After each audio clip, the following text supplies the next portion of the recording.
అదేవిధంగా ప్రతిసారి ఢిల్లీకి ముఖ్యమంత్రి కానీ మంత్రులు కానీ పర్యటనకి వెళ్ళాలనుకున్నప్పుడల్లా మీడియా మిత్రులు మంత్రివర్గ సమావేశం, అధిష్టానంతో చర్చలు, అయిపోయింది మంత్రివర్గం, శాఖలు బంచేయడం, శాఖలలో కూడా మళ్ళా ఎవరికి ఏది ఇవ్వాలనో అన్నిటినీ మీరే నిర్ణయిస్తున్నారు. ఈ ఢిల్లీ పర్యటన ఓం బిర్లా లోక్సభ స్పీకర్ గారి కూతురు యొక్క వివాహ కార్యక్రమం ఉన్నది. గతంలో నేను, ఉత్తమ్ కుమార్ రెడ్డి గారు, కోమటిరెడ్డి వెంకటరెడ్డి గారు పార్లమెంట్లో సభ్యులుగా మేము ఉన్నాం. వారితో మాకు వ్యక్తిగతంగా పరిచయం ఉన్నది. వారు ప్రత్యేకంగా ఆహ్వానించారు కాబట్టి ఓం బిర్లా కూతురు వివాహానికి హాజరు కావాలి అని చెప్పి నేను, ఉత్తమ్ కుమార్ రెడ్డి గారు ఢిల్లీకి వెళ్తున్నాము. ఈ పర్యటనకు రాజకీయ ప్రాధాన్యత లేదు.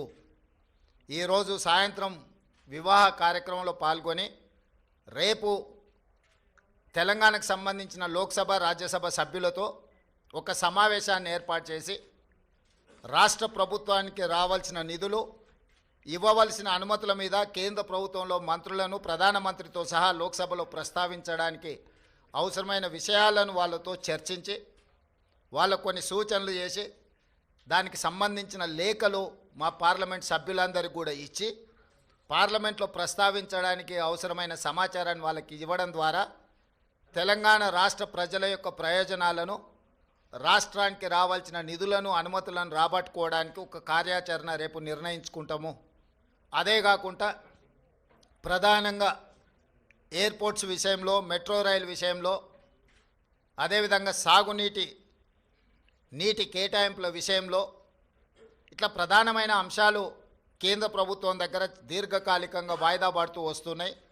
రేపు ఎవరైనా మంత్రులు అందుబాటులో ఉంటే అది డిఫెన్స్ కావచ్చు, అర్బన్ డెవలప్మెంట్ కావచ్చు, జలశక్తి కావచ్చు, ఎయిర్పోర్ట్ అథారిటీ రిలేటెడ్ ఇష్యూస్ కావచ్చు, మంత్రులు ఎవరైనా ఉంటే రేపు అపాయింట్మెంట్స్ ఒకవేళ దొరికితే అందుబాటులో ఉన్న ఎంపీలు, అందుబాటులో ఉన్న మంత్రులము ఆయా కేంద్ర మంత్రులను కలిసి రాష్ట్రానికి రావాల్సిన నిధులను, అనుమతులను రాబట్టుకోవడానికి ప్రయత్నం చేస్తాము.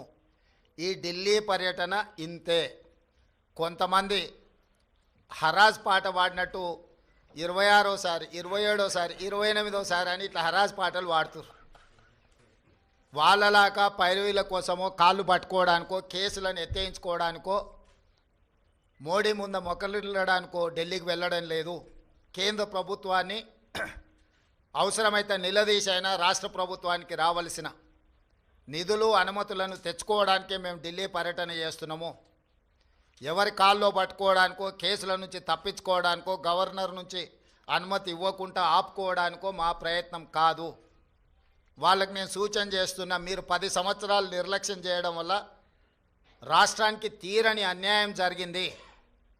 కేంద్ర ప్రభుత్వాన్ని ప్రశ్నించాల్సిన మీరు కేంద్ర ప్రభుత్వంతో అంటగాగి మనకు బయ్యారం ఉక్కు కర్మాగారం కావచ్చు, కాజీపేట రైల్వే కోచ్ ఫ్యాక్టరీ కావచ్చు, IIITలు కావచ్చు, లేకపోతే గిరిజన యూనివర్సిటీ కూడా 10 సంవత్సరాలు ఆలస్యం కావచ్చు, ఎన్టీపీసీ ద్వారా ప్రారంభించాల్సిన 4000 మెగావాట్ల విద్యుత్ అంశం కావచ్చు, బ్యాక్వర్డ్ డిస్ట్రిక్ట్స్ డెవలప్మెంట్ ఫండ్స్ కావచ్చు, BRGF, ఇట్లాంటివి కూడా చాలా విషయాలలో తెలంగాణ రాష్ట్రానికి 10 సంవత్సరాలలో వేల కోట్ల నష్టం జరిగింది. అది మన హక్కు, ఎవరి దయనో కాదు.